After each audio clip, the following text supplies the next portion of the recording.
Okay, and today it's time for the brake pads. Now, the reason I do my own stuff on my bike is because when you take it to a dealership, they're just working for money, and they're not going to be really taking care of your bike how how you would. Like if they were to do the brake flush like I did, they would just siphon it out or whatever, blah blah blah.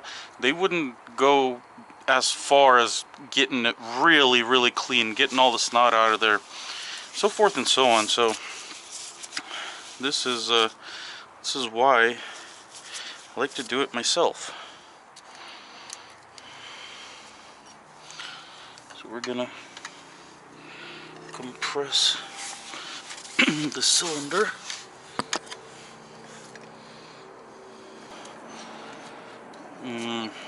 This rod that holds it in there.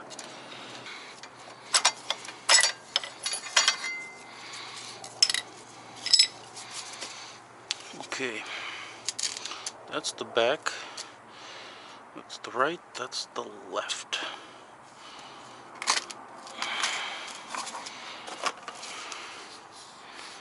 Screw it.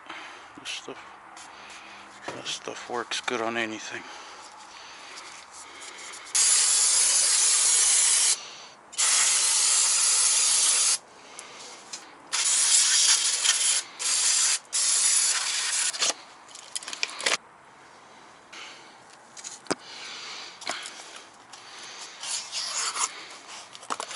I told you in my other video that these knives are awesome.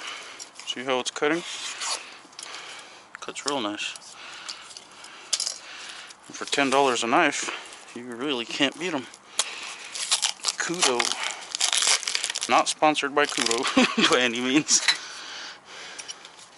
Not sponsored by anyone. Sponsored by hard work.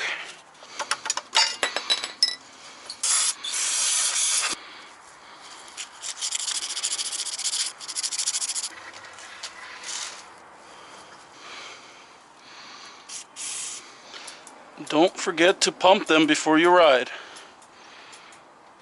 to get pressure back in there, because you move the caliper back with the screwdriver to make the new pads fit. It has play in there.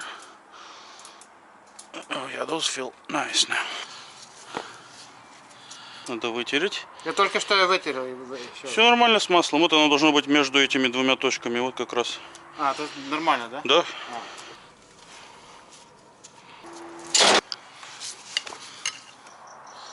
Okay, so I'm gonna do the coolant flush the easy way.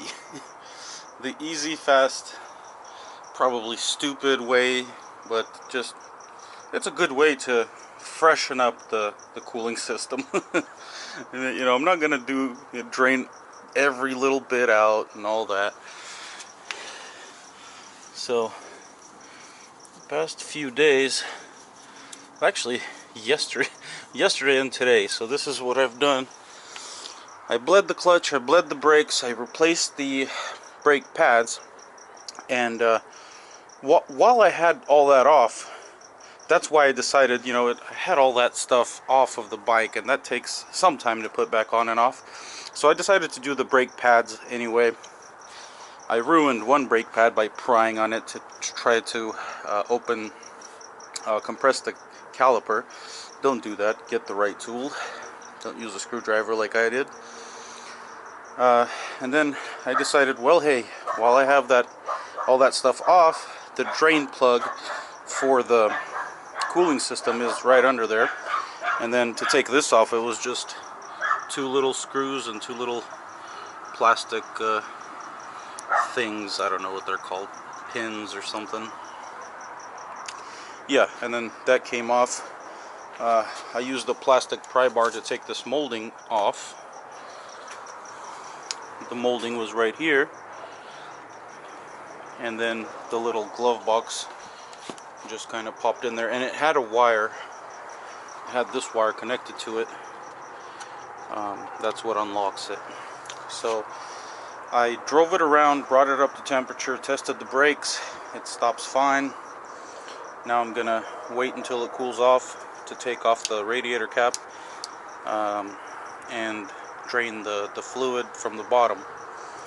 Well, I want to take off the radiator cap just to see how much fluid it has in there currently. Hopefully it's full. And yeah, but I gotta wait until it cools off, because if I pop that off right now, it's gonna splash hot coolant all over me and everywhere. Okay, so it's that thing right there. What I'm assuming is the drain plug for the radiator coolant. We're gonna see here in a minute. Okay, so right now you might see me burn myself with hot coolant. I'm not sure yet. Probably.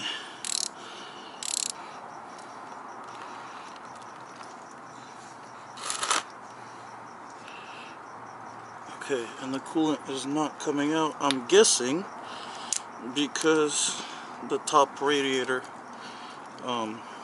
fill needs to be open. Let me go open it.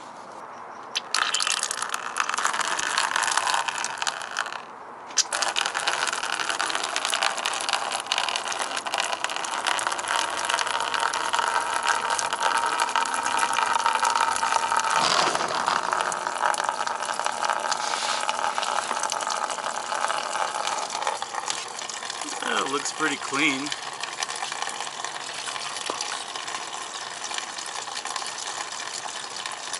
Probably didn't need this,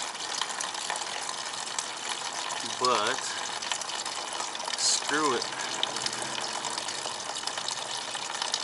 Like I said in all my videos, I like to do everything. When I start doing something, I can't calm down until everything is in order, everything is perfect.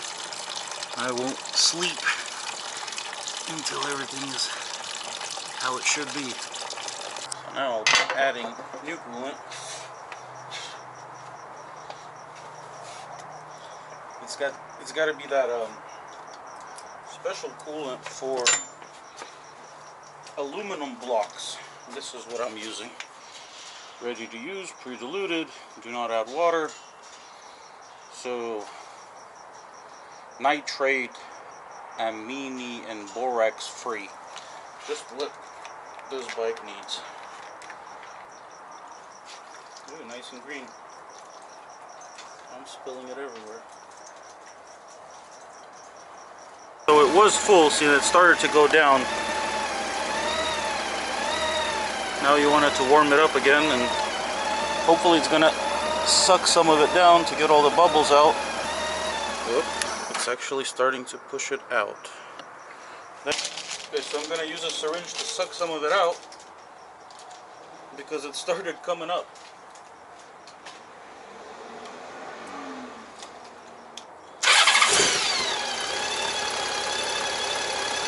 Now it went back down, so I'm going to add it back.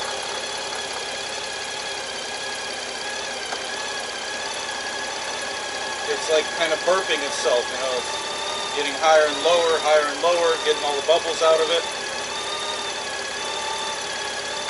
Which actually, it's so nice that you can do this on this bike. I couldn't really do that on my BTX because you got to pull the tank off to do this, and then you have to put the cap on and put the tank back on to start it. So it's a stupid design as far as the VTX goes.